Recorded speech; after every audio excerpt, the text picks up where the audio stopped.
ദൈവനാമത്തിന് മഹത്വം ഉണ്ടാകട്ടെ. ഒരിക്കൽ കൂടെ എല്ലാവരുടെയും മുമ്പിൽ ദൈവവചനായി വരാൻ കർത്താവ് തന്ന അവസരത്തിനായി ഞാൻ നന്ദിയോടെ സ്തുതിക്കുന്നു. നമുക്ക് ഒരു വാക്ക് പ്രാർത്ഥിക്കാം. അപ്പാ, ഇന്നലെയും വചനം പറയുമ്പോൾ അങ്ങയുടെ വചനം ക്രിയ ചെയ്യുന്നതിനെ സ്തുതിക്കുന്നു. അങ്ങയുടെ വചനം ശക്തിയോടും ബഹുനിശ്ചയത്തോടും ദൈവാത്മാവിൻ്റെ ശക്തിയോടും കൂടെ പുറപ്പെടുന്നതോട് സ്തുതിക്കുന്നു. അങ്ങയുടെ വചനം എൻലൈറ്റൻ ചെയ്യട്ടെ. അങ്ങയുടെ വചനം ബിൽഡ് ചെയ്യട്ടെ. അങ്ങയുടെ വചനം വെളിപ്പാടായി മാറട്ടെ. അങ്ങയുടെ വചനം വിശ്വാസവർദ്ധന ഉണ്ടാക്കട്ടെ. വിശ്വാസത്തോടെ നസ്രാന യേശു ക്രിസ്തുവിനോട് പ്രാർത്ഥിക്കുന്നു. അങ്ങനെ സംഭവിച്ചിരിക്കുക സ്തുതി. അങ്ങയുടെ ആത്മാവിലൂടെ സംസാരിക്കുന്നതുകൊണ്ട് സ്തുതിക്കുന്നു. എല്ലാം നസ്രാന യേശു ക്രിസ്തുവിനകത്ത് തന്നെ. ആമേൻ. അപ്പം ഇന്ന് നമ്മൾ നേരത്തെ കണ്ട മെസ്സേജിൻ്റെ ഒരു കണ്ടിന്യൂഷനായിട്ടാണ് പോകാൻ ആഗ്രഹിക്കുന്നത്. അപ്പോൾ നേരത്തെ നമ്മൾ എന്തായിരുന്നു കണ്ടത്? നാം പുതിയ നിയമത്തിലാണ്, ന്യൂ കവനന്റ്. അപ്പോൾ പുതിയ നിയമം മനസ്സിലാക്കാൻ നമ്മളൊരു ഉപമ കണ്ടു. ഒരു മനുഷ്യൻ അദ്ദേഹത്തിൻ്റെ ഉഴപ്പനായ മകനെ നന്നാക്കാൻ ശ്രമിച്ചു. കുറേയൊക്കെ സാധിച്ചെങ്കിലും കുറേ റൂൾസൊക്കെ വെച്ച് അദ്ദേഹത്തിന് കുറേയൊക്കെ തൻ്റെ മകൻ്റെ ഉഴപ്പുള്ള വഴികളെല്ലാം നിർത്താൻ സാധിച്ചെങ്കിലും അദ്ദേഹത്തിന് ഉള്ളിൻ്റെ ഉള്ളിൽ സങ്കടമായിരുന്നു. കാരണം ഉഴപ്പുള്ള കാര്യങ്ങൾ, ഇപ്പം സിനിമ കാണുന്നു, കള്ളു കുടിക്കുന്നു, ഇതൊക്കെ പുള്ളി നിർത്തിയെങ്കിലും, പുള്ളി ചെയ്യുന്നില്ലെങ്കിലും പുള്ളി ഹൃദയം അവിടെ തന്നെയായിരുന്നു. ഹൃദയത്തിലൊരു മാറ്റം വന്നിട്ടില്ലായിരുന്നു. നമ്മൾ കണ്ടു, കർത്താവും ദൈവവും നമ്മളെപ്പറ്റി അത് തന്നെ പറയുന്ന നാം കേട്ടു. നാം അതിനെപ്പറ്റി ചിന്തിച്ചു. യെരമ്യാവ് 31 മുതൽ 34 വരെയുള്ള വാക്യങ്ങൾ നമ്മൾ വായിച്ചു. ഞാനിപ്പോൾ വായിക്കുന്നില്ല. പക്ഷെ കർത്താവ് പറയാണ്, ഈ പഴയ നിയമം പോരാ, ഈ പഴയ ഉടമ്പടി പോരാ. പഴയ ഉടമ്പടിയിൽ ഒരു set of rules and regulations ആണ്, ചട്ടങ്ങളും നിയമങ്ങളുമാണ്. അതുകൊണ്ട് മനുഷ്യർക്ക് രൂപാന്തരം വരുന്നില്ല. അത് ഞാൻ തള്ളിക്കളഞ്ഞിട്ട് ഞാൻ പുതിയ നിയമം കൊണ്ടുവരികയാണ്. പുതിയൊരു ഉടമ്പടി എൻ്റെ ജനത്തോട് ചെയ്യുവാണ്. ഞാൻ അവർക്ക് പുതിയൊരു ഹൃദയം തന്ന് എൻ്റെ ആത്മാവിനെ അവരുടെ ഉള്ളിലാക്കി അവരെ എൻ്റെ ചട്ടങ്ങളിൽ നടക്കുമാറാക്കുന്ന റെവല്യൂഷണറി പുതിയ നിയമം കൊണ്ടുവരുവാണ് നമ്മൾ കണ്ടു. വളരെ ഡീറ്റെയിൽഡായിട്ട് നമ്മൾ കണ്ടു. പിന്നെ നമ്മുടെ മെയിൻ ചോദ്യം ഇതായിരുന്നു, ഇത്രയും വലിയ പുതിയ നിയമം, പുതിയ ഹൃദയമൊക്കെ നമുക്ക് തന്നിട്ടുണ്ടെങ്കിൽ പലപ്പോഴും നാം അതിന് തക്കതായ ഫലം കാണുന്നില്ല. പലപ്പോഴും മനുഷ്യൻ്റെ സ്വഭാവവും മനുഷ്യൻ്റെ ജീവിതവും കണ്ട ഈ പുതിയ നിയമവും പുതിയ ഹൃദയവും ഒന്നും നമ്മൾ കാണുന്നില്ല. പലപ്പോഴും പുറമേ ആത്മീയത ഉണ്ടെങ്കിൽ അകത്ത് അസൂയ, ദേഷ്യം ഒക്കെ ആയിട്ട് വിശ്വാസം നിൽക്കുന്നു. എന്തുകൊണ്ട് ഈ പുതിയ ഹൃദയത്തിൻ്റെ ഫലം നാം കാണുന്നില്ല?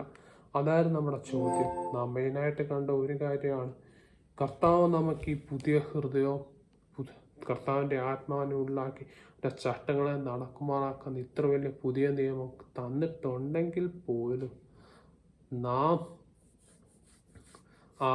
നാം അത് ദൈവവചനത്തിൽ കൂടെയാണ് നാം സ്വന്തമാക്കുന്നത്. നാം സ്പെസിഫിക് ആയിട്ട് കണ്ട വേദഭാഗം ഇതായിരുന്നു, 2 പത്രോസ് 1-ാം അധ്യായം 4 മുതൽ 7 വരെയുള്ള വാക്യങ്ങൾ. അവയാൽ അവൻ നമുക്ക് വിലയേറിയതും അതിമഹത്വമായ വാഗ്ദത്തങ്ങളും നൽകിയിരിക്കുന്നു. ഇവയാൽ നിങ്ങൾ ലോകത്തിൽ മോഹത്താലുള്ള നാശം വിട്ടൊഴിഞ്ഞിട്ട് ദിവ്യ സ്വഭാവത്തിന് കൂട്ടാളികളായിത്തീരുന്നു. ഇവയാൽ, ഈ ദൈവവചനത്താലാണ് നാം കർത്താവിൻ്റെ ദിവ്യ സ്വഭാവത്തിന് കൂട്ടാളികളായി തീരുന്നത്. നാം ഒരു ഭാഗം കൂടെ കണ്ട് നാം സ്റ്റോപ്പ് ചെയ്തു. സദൃശവാക്യങ്ങൾ 2-ാം അധ്യായം 1 മുതൽ 5 വരെയുള്ള വാക്യങ്ങൾ. വചനങ്ങളെ കൈക്കൊണ്ട് നിന്റെ ഉള്ളിൽ സംഗ്രഹിച്ചാൽ നീ ബോധത്തിനായി വിളിച്ച് വിവേകത്തിനായി ശബ്ദമുയർത്തുന്നു എങ്കിൽ, വെള്ളിയെപ്പോലെ അന്വേഷിച്ച് നിക്ഷേപങ്ങളെപ്പോലെ തിരയുന്നു എങ്കിൽ മാത്രം നീ യഹോഭക്തി ഗ്രഹിക്കുകയും ദൈവപരിജ്ഞാനം കണ്ടെത്തുകയും ചെയ്യും. ഈ ദൈവവചനം നാം ദാഹത്തോടെ, ആർത്തിയോടെ, വിശ്വാസത്തോടെ ഏറ്റെടുത്ത് നമ്മുടെ ഉള്ളിൽ വെച്ചാൽ മാത്രമേ നാം ഈ രൂപാന്തരം കർത്താവിൻ്റെ ദിവ്യ സ്വഭാവത്തിന് പണ്ടാളികളായി തീരുകയുള്ളൂ. ഒരിക്കൽ ഞാൻ പറയട്ടെ, പുതിയ ഹൃദയം, പുതിയ നിയമം കർത്താവ് വചനത്തിൽ കൂടെയാണ് തന്ന. വചനത്താലാണ് നാം ആ കർത്താവിൻ്റെ ദിവ്യ സ്വഭാവത്തിന് കൂട്ടാളികളെ തീർന്ന്. പക്ഷെ നാം സ്പെസിഫിക് ആയിട്ട് കണ്ട ദാഹത്തോടെ, ആർത്തിയോടെ വചനത്തിൻ്റെ സത്യങ്ങളെ വെള്ളിയെപ്പോലെ അന്വേഷിച്ച് നിക്ഷേപങ്ങളെ തിരഞ്ഞാൽ മാത്രമേ നാം ദിവ്യ സ്വഭാവത്തിന് കൂട്ടാളികളായി തീരുകയുള്ളൂ. ദാഹമില്ലാതെ ഫോർമാലിറ്റിയോടെ വചനം വായിച്ച് ഇതിനെപ്പറ്റി ഒരു ദാഹവും ഇല്ലായിരുന്നാൽ വചനം കേട്ടുകൊണ്ടേയിരിക്കാം, വായിച്ചുകൊണ്ടേയിരിക്കാം.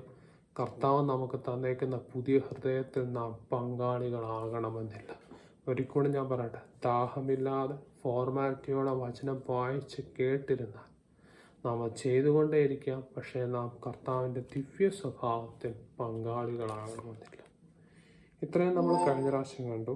ഇന്ന് അതിൻ്റെ ഒരു കണ്ടിന്യൂഷനാണ്. കർത്താവ് നമുക്ക് ഒരു പുതിയ ഹൃദയവും കർത്താവിൻ്റെ ആത്മാവിനെ നമ്മുടെ ഉള്ളിലാക്കി ചട്ടങ്ങളെ നടക്കുമാറാക്കും പറയുമ്പോഴും പലപ്പോഴും നാം അതിൻ്റെ ഫലം കാണുന്നില്ല.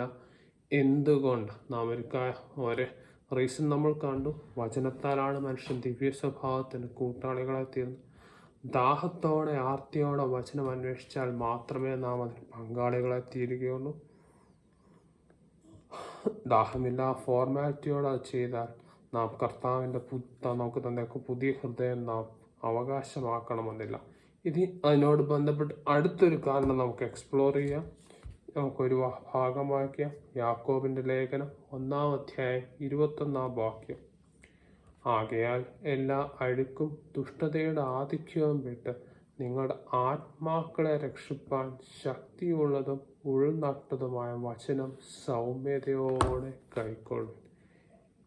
എല്ലാ അഴുക്കും ദുഷ്ടതയും വിട്ട് നിങ്ങളുടെ ആത്മാക്കളെ രക്ഷിപ്പാൻ ശക്തിയുള്ളതും ഉൾനട്ടതുമായ വചനം സൗമ്യതയോടെ കൈക്കൊള്ളുവിൻ. ക്ലിയറായിട്ടൂടെ പറയും, എല്ലാ അഴുക്കും ദുഷ്ടതയെല്ലാം വിട്ട് ദൈവവചനം സൗമ്യതയോടെ കൈക്കൊള്ളും. വേറെ ഭാഷ പറഞ്ഞാൽ നമ്മുടെ ഉള്ളിലുള്ള പല ചിന്തകളും പല ഐഡിയാസും എല്ലാം മാറ്റിവെച്ച് ഞാൻ വചനം സ്വീകരിപ്പാൻ തയ്യാറാണെന്നുള്ള സൗമ്യതയോടെ നാം വചനം കൈക്കൊള്ളണം. എങ്കിൽ മാത്രമേ ആ വചനം ഫലം കായ്ക്കുകയുള്ളൂ. എങ്കിൽ മാത്രമേ നാം ദൈവത്തിൻ്റെ ദിവ്യ സ്വഭാവത്തിന് കൂട്ടാളികളായി തീരുക. ഒരിക്കലും ഞാൻ പറയട്ടെ, നാം നമ്മുടെ മനസ്സിലുള്ള പ്രീകൺസീവ്ഡ് നോഷൻസ്, മുൻവിധികളും അഴുക്കും ദുഷ്ടതയും നമ്മുടെ പാരമ്പര്യ ചിന്തകളും എല്ലാം മാറ്റി നിർത്തി ഞാൻ വചനത്തിലുള്ള സത്യങ്ങളെ സ്വീകരിപ്പാൻ തയ്യാറാണ് സൗമ്യതയോടെ വചനം കേട്ട് വിശ്വാസത്താൽ ഏറ്റെടുത്താൽ മാത്രമേ ആ വചനം നമ്മിൽ ക്രിയ ചെയ്യുകയുള്ളൂ. നാം കർത്താവിൻ്റെ ദിവ്യ സ്വഭാവത്തിന് പങ്കാളികളായി തീരുകയുള്ളൂ. പലപ്പോഴും പ്രശ്നമെന്ന് വെച്ചാൽ മനുഷ്യൻ വചനം കേൾക്കുമ്പോൾ ഞാൻ ഇതൊക്കെ കഴിഞ്ഞു, ഞാനെല്ലാം വിട്ടു, ഞാൻ പാരമ്പര്യ സഭ വിട്ട് വിശ്വാസ സഭയിലോട്ട് വന്നു, ഞാനിതൊക്കെ ചെയ്ത ആളാണ്, ഞാൻ ആരാണെന്നറിയാമോ, ഇതൊക്കെ ഞാൻ ചെയ്ത ആത്മീയ വലിയ നിലനിൽക്കുന്ന ആളാണെന്നുള്ള ആറ്റിറ്റ്യൂഡോടെ മനുഷ്യൻ വരുന്നു. സഹോദര സഹോദരി, അങ്ങനെയെങ്കിൽ ആ വചനം നിങ്ങൾ ക്രിയ ചെയ്യണമെന്നില്ല. പലപ്പോഴും വിശ്വാസി സഭയിലുള്ള ആൾക്കാർക്ക് വരുന്ന പ്രശ്നം ഞാൻ മനസ്സിലാക്കുന്ന ഇങ്ങനെയാണ്. ഒരുപക്ഷെ ഒരു പാരമ്പര്യ സഭ, നാമധേയ സഭയിലുള്ളവർക്ക് പിന്നെയും അവർക്ക് എന്തെങ്കിലുമൊക്കെ മനസ്സിലാകാനെന്നുള്ളൊരു താഴ്മയുണ്ട്. പിന്നെയും അവർക്ക് വചനം കേട്ടാൽ നമ്മൾ ഇനിയും നാം മുന്നേറണമെന്ന് ചിന്ത. പക്ഷെ പലപ്പോഴും വിശ്വാസികൾക്ക് പലപ്പോഴും ആ ചിന്ത മാറിപ്പോകുന്നു. അവരുടെ ഉള്ളിൽ ഇങ്ങനെ ചിന്തകൾ, ഞാൻ നാമധേയ സഭയൊക്കെ വിട്ടുവന്നു, ഞാൻ ആരാ, ഇതൊക്കെ ഞാൻ പണ്ടേ കേട്ടതല്ലേ എന്നൊരു ചിന്തയോടെ അവർ വചനം കേൾക്കുന്നു. സഹോദര സഹോദരി, വചനം നമ്മളിലുള്ള പാരമ്പര്യ ചിന്തകളും ദുഷ്ടതയെ മാറ്റി വചനം സൗമ്യതയോടെ കൈക്കൊള്ളില്ലെങ്കിൽ ആ വചനം നമ്മിൽ ക്രിയ ചെയ്യണമെന്നില്ല. നാം ദിവ്യ സ്വഭാവത്തിന് കൂട്ടാളികളായി തീരണമെന്നില്ല. പലപ്പോഴും പാരമ്പര്യ ചിന്തകൾ, പാരമ്പര്യം എന്ന് വിചാരിക്കുന്ന നമ്മൾ ഉടനെ ചിന്തിക്കുന്ന നാമധേയ സഭയാണ്. അതുമാത്രമല്ല, ഈവൻ വിശ്വാസികൾക്ക് പോലും ദൈവവചനത്തിൽ പറയുന്നതിന് അപ്പുറമായിട്ടുള്ള പാരമ്പര്യ ചിന്തകളാൽ അവർ മുന്നോട്ട് പോകുന്നു. ഇന്ന കാര്യം ശരി, ഇത് ചെയ്യാത്തവനെല്ലാം തെറ്റി നടക്കുന്നുവെന്നുള്ള ചിന്തയോടെ സഹോദര സകലവും മാറ്റി നിർത്തി വചനം സൗമ്യതയോടെ കൈക്കൊള്ളുക. അങ്ങനെയെങ്കിൽ മാത്രമേ അത് ക്രിയ ചെയ്യത്തുള്ളൂ. നാം കർത്താവിൻ്റെ ദിവ്യ സ്വഭാവത്തിന് പങ്കാളികളായി തീരുകയുള്ളൂ. ഇതിനോട് ബന്ധപ്പെട്ട് നമുക്ക് വിത്ത് വിതയ്ക്കുന്നതിൻ്റെ ഉപമ ഒന്ന് വായിക്കാം. മത്തായിയുടെ സുവിശേഷം 13-ാം അധ്യായം 18 മുതൽ 23 വരെയുള്ള വാക്യം. എന്നാൽ വിതയ്ക്കുന്നതിൻ്റെ ഉപമ കേട്ടുകൊണ്ട് ഒരുത്തൻ രാജ്യത്തിൻ്റെ വചനം കേട്ടിട്ട് ഗ്രഹിക്കാൻ ദുഷ്ടൻ വന്നു അവൻ്റെ ഹൃദയത്തിൽ വിതയ്ക്കപ്പെട്ടത് എടുത്തു കളയും. ഇതത്ര വഴിയരികെ വിതയ്ക്കപ്പെട്ടത്. പാറസ്ഥലത്ത് വിതയ്ക്കപ്പെട്ടതോ ഒരുത്തൻ വചനം കേട്ടിട്ട് ഉടനെ സന്തോഷത്തോടെ കൈക്കൊള്ളുന്നതാകുന്നുവെങ്കിലും വേരില്ലാതിരിക്കാൽ അവൻ ക്ഷണികനത്രേ. വചനനിമിത്തം ഞെരുക്കമോ ഉപദ്രവമോ നേരിട്ടാൽ അവൻ ക്ഷണത്തിൽ ഇടറിപ്പോകും. മുള്ളിനിടയിൽ വിതയ്ക്കപ്പെട്ടതോ ഒരുത്തൻ വചനം കേൾക്കുന്നുവെങ്കിലും ഈ ലോകത്തിൻ്റെ ചിന്തയും ധനത്തിൻ്റെ വഞ്ചനയും വചനത്തെ ഞെരുക്കിയിട്ട് നിഷ്ഫലനായി തീരുന്നതാകും. നല്ല നിലത്ത് വിതയ്ക്കപ്പെട്ടതോ ഒരുത്തൻ വചനം കേട്ടിട്ട് ഗ്രഹിക്കുന്നു ആകുന്നു. അത് വിളഞ്ഞ് 100, 60, 30 മേനി നൽകുന്നു. Price the lord. ഹല്ലേലൂയ. ഞാൻ മനസ്സിലാക്കുന്നത് ഈ ഉപമ ശരിക്കും പിശാചിൻ്റെ പദ്ധതികളെ വളരെ ക്ലിയറായിട്ട് കാണിക്കുന്നു. ഒരാൾ വചനം കേട്ടു വചനത്തെ ക്രിയ ചെയ്യുന്നതിന് മുമ്പായിട്ട് പിശാച് ബുദ്ധിപൂർവ്വം ആ വചനം മാറ്റിക്കളെ. ഒരുപക്ഷെ വചനം കേട്ട് ഗ്രഹിക്കുന്നതിന് മുമ്പായിട്ട് വേറെ ചിന്തയായിട്ട് വേറെ ഡിസ്ട്രാക്ഷനായിട്ട് ഈസി ആയിട്ടത് മാറ്റിക്കളയും. മൊബൈലിൻ്റെയും ഇൻ്റർനെറ്റിൻ്റെയും ലോകത്ത് നാം ജീവിക്കുന്നത് വളരെ ആപ്ലിക്കബിളാണ്. കർത്താവ് നമ്മളോട് വചനത്തിൽ സംസാരിക്കുകയാണ്. പക്ഷെ അത് നാം ഗ്രഹിക്കുന്നതിന് മുമ്പ് തന്നെ അടുത്ത വാട്സാപ്പിലെ മെസ്സേജായി ഫേസ്ബുക്കിലെ വചനം ക്രിയ ചെയ്യുന്നതിന് വചനം ഫലം കായ്ക്കുന്നതിന് വചനത്താൽ നാം ദിവ്യ സ്വഭാവത്തിന് പങ്കാളികളായി തീരുന്നതിനും പിശാച് മാറ്റിക്കളയും. ഇനി അടുത്ത എന്താണ്? വചന നിമിത്തം ഞെരുക്കമോ ഉപദ്രവമോ വചനം കേട്ട് വചനം ഗ്രഹിച്ച് ഏറ്റെടുത്ത് പക്ഷേ പിശാച് പെട്ടെന്നൊരു ഞെരുക്കമോ ഉപദ്രവമോ എന്തെങ്കിലും ഇട്ട് ആ വചനം പൂർണ്ണമായിട്ട് ഫലം കായ്ക്കുന്നതിന് മുമ്പ് അത് മാറ്റിക്കളയും. പലപ്പോഴും വിശ്വാസത്തിൽ വന്ന് കർത്താവിന് വേണ്ടി നിൽക്കും പിശാച് ഏതെങ്കിലും സൈഡിൽ നിന്ന് എന്തെങ്കിലും ഞെരുക്കമോ ഉപദ്രവം ഇടാൻ സാധ്യതയുണ്ട്. പലപ്പോഴും ആ വചനം പൂർണ്ണമായിട്ട് ഫലം കായ്ക്കുന്നതിനും ഇതിട്ട് മറിച്ച് കളയുന്ന പിശാചിൻ്റെ വലിയൊരു പദ്ധതിയാണ്. പിന്നെ അടുത്ത് നമ്മൾ കണ്ട ഇതാണ് വചനം കേട്ടെല്ലാം ചെയ്തു പക്ഷെ ഈ ലോകത്തിൻ്റെ ചിന്തകളാൽ ആ വചനത്തെ നിഷ്ഫലമാക്കുന്ന നാം കാണാൻ സാധിക്കും. ഈ ലോകത്തിലെ ധനം, ഈ ലോകത്തിലെ ഇത് എല്ലാം കൊണ്ടും നിർത്തി അതിനെപ്പറ്റി ചിന്തകളാൽ ആ വചനം ഫലം കായ്ക്കുന്നതിന് വരെ വെട്ടിമാറ്റി നാം കാണാൻ സാധിക്കും. ഈ ലോകത്ത് നമുക്ക് ആവശ്യങ്ങളുണ്ട്, നമുക്ക് പ്രശ്നങ്ങൾ കാണാം. ഇതെല്ലാം ശരിയാണെങ്കിലും കർത്താവിൻ്റെ സന്നിധിയിൽ കൊണ്ടുവന്ന് കർത്താവിൻ്റെ രാജ്യവും നീതി അന്വേഷിച്ച് മുന്നോട്ട് പോകാനാണ് കർത്താവ് നമ്മളോട് പറയുന്നത്. പലപ്പോഴും ഈ രീതിയിൽ മുന്നോട്ട് പോകാൻ ആ ചിന്തകളാൽ നിറച്ച് വചനം നിഷ്ഫലമാക്കി നമുക്ക് കാണാൻ സാധിക്കും. കർത്താവ് നമ്മെ ഇതിൽ നിന്നെല്ലാം വിടുവിക്കട്ടെ. വചനം നമ്മുടെ സകല ചിന്താമണ്ഡലത്തിലെ ചിന്തകളും ദുഷ്ടതയും തീർത്തി വചനം സൗമ്യതയോടെ നാം കൈക്കൊള്ളട്ടെ. ആ വചനം നിഷ്ഫലമാക്കുന്ന വചനത്താൽ നാം ദിവ്യ സ്വഭാവത്തിന് പങ്കാളികളായി തീർന്ന് നിഷ്ഫലമാക്കുന്നത് ബ്ലോക്ക് ചെയ്യുന്ന പിശാചിൻ്റെ ഈ വഞ്ചനകളെ നാം കർത്താവ് നമ്മെ വിടുവിക്കട്ടെ. വചനം നമ്മിൽ പൂർണ്ണമായി ക്രിയ ചെയ്യട്ടെ. നാം ദിവ്യ സ്വഭാവത്തിന് പങ്കാളികളായി തീരട്ടെ.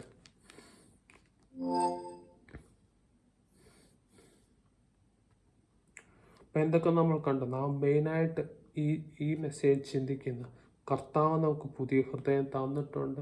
കർത്താവ് നമ്മൾക്ക് അവനെ ദിവ്യ സ്വഭാവത്തിൽ പങ്കാളികളായി തീർക്കാൻ ആഗ്രഹിക്കുന്നു. പക്ഷെ പലപ്പോഴും നാം അതിൽ കാണുന്നില്ല. അതിൻ്റെ ഓരോ കാരണങ്ങൾ നാം എക്സ്പ്ലോർ ചെയ്യുവാണ്. ഈ മെസ്സേജ് നമ്മൾ എക്സ്പ്ലോർ ചെയ്താണ്.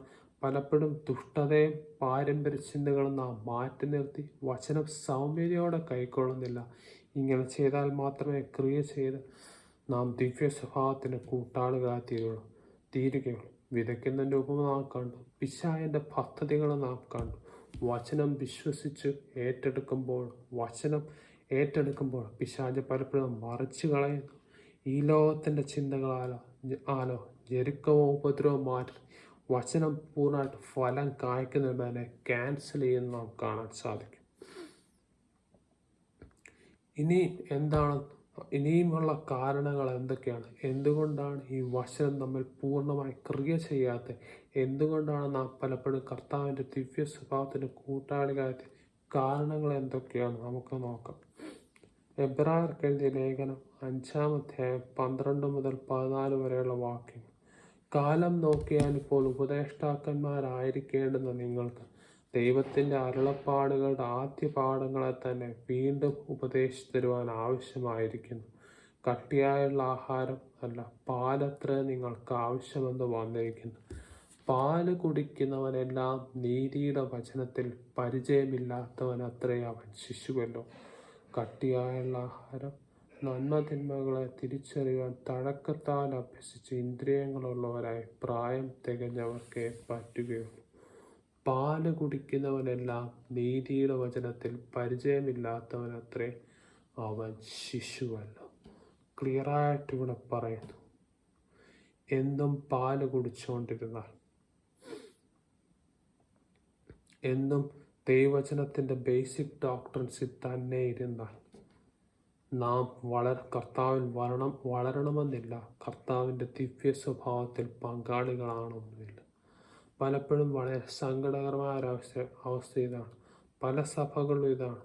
ഓൾമോസ്റ്റ് ഒരേ ഒരു മെസ്സേജാണ് മനുഷ്യൻ കേൾക്കുന്നത്. കർത്താവ് നിങ്ങളെ വിടുവിക്കും, കർത്താവ് നിങ്ങളെ പ്രശ്നങ്ങൾ മാറ്റും, അങ്ങനെ ഒരു മെസ്സേജ്. തീർച്ചയായും അത് ശരി തന്നെയാണ്.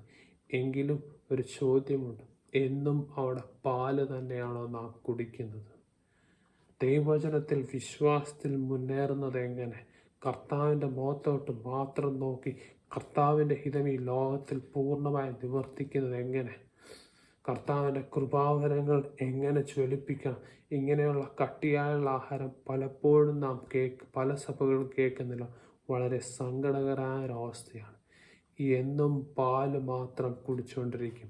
ദൈവവചനം വളരെ വ്യക്തതയോടെ പറയുന്നു, പാല് കുടിക്കുന്നവനെല്ലാം നീതിയുടെ വചനത്തിൽ പരിചയമില്ലാത്തവനത്രേ അവൻ ശിശുവല്ലോ. പാല് മാത്രം കുടിച്ചുകൊണ്ടിരുന്നാൽ നാം ദൈവവചനത്തിൽ വളരണമെന്നില്ല. കർത്താവിൻ്റെ ദിവ്യ സ്വഭാവത്തിൽ പങ്കാളികളാകണമെന്നുമില്ല. Price the Lord.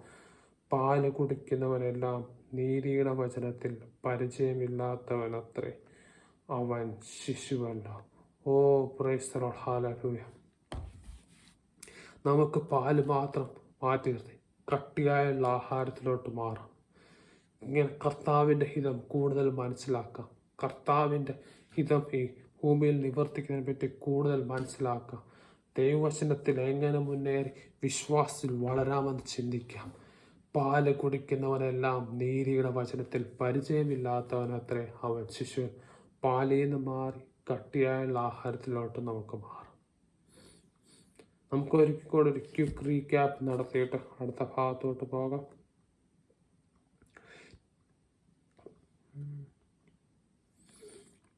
നാം എന്തൊക്കെയാണെന്ന് കണ്ടു? നാം ബേസിക്കലി കണ്ട ഇതാണ്, പുതിയ നിയമത്തിലാണ് നാം ജീവിക്കുന്നത്. കർത്താവ് ചട്ടങ്ങളെ നിയമങ്ങളെ മാറ്റി നിർത്തി പുതിയൊരു ഹൃദയം നമുക്ക് തന്ന് കർത്താവിൻ്റെ ആത്മാവിനെ നമ്മുടെ ഉള്ളിലാക്കിയിരിക്കുകയാണ്. കർത്താവിൻ്റെ കൽപ്പനകളെ ചെയ്യാൻ ഇഷ്ടപ്പെടുന്ന ഒരു പുതിയ ഹൃദയം കർത്താവ് നമുക്ക് തന്നിട്ടുണ്ട്. പലപ്പോഴും പക്ഷേ നാം അതിൻ്റെ ഫലം നമ്മുടെ ജീവിതങ്ങളിൽ കാണുന്നില്ല. അതിൻ്റെ കാരണങ്ങൾ നാം എക്സ്പ്ലോർ ചെയ്യുമായിരുന്നു.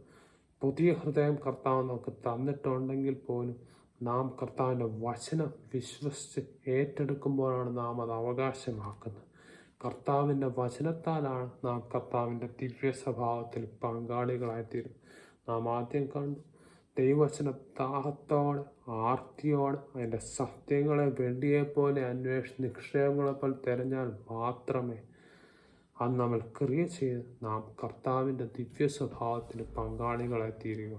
ഫോർമാലിറ്റി കൊണ്ടോ വെറുതെ വായിക്കാൻ വേണ്ടി വായിച്ചുകൊണ്ടോ വചനം കേട്ടുകൊണ്ടോ ആ വചനം നമ്മൾ ക്രിയ ചെയ്യണമെന്നില്ല. രണ്ടാമത് നാം കണ്ടു,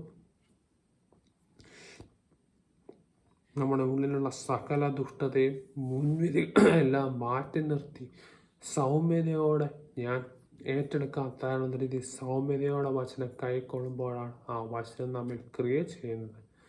ഞാനിതൊക്കെ ചെയ്ത് ഞാൻ വലിയ ആളാണ്, എനിക്കിതിൻ്റെ ഒന്നും ആവശ്യമില്ലെങ്കിൽ എന്നുള്ള ചിന്ത കൊണ്ടോ പാരമ്പര്യങ്ങളിൽ കടിച്ചു തൂങ്ങി ആ വചനം ഏറ്റെടുത്താലോ അത് നമ്മൾ ക്രിയ ചെയ്യണമെന്നില്ല.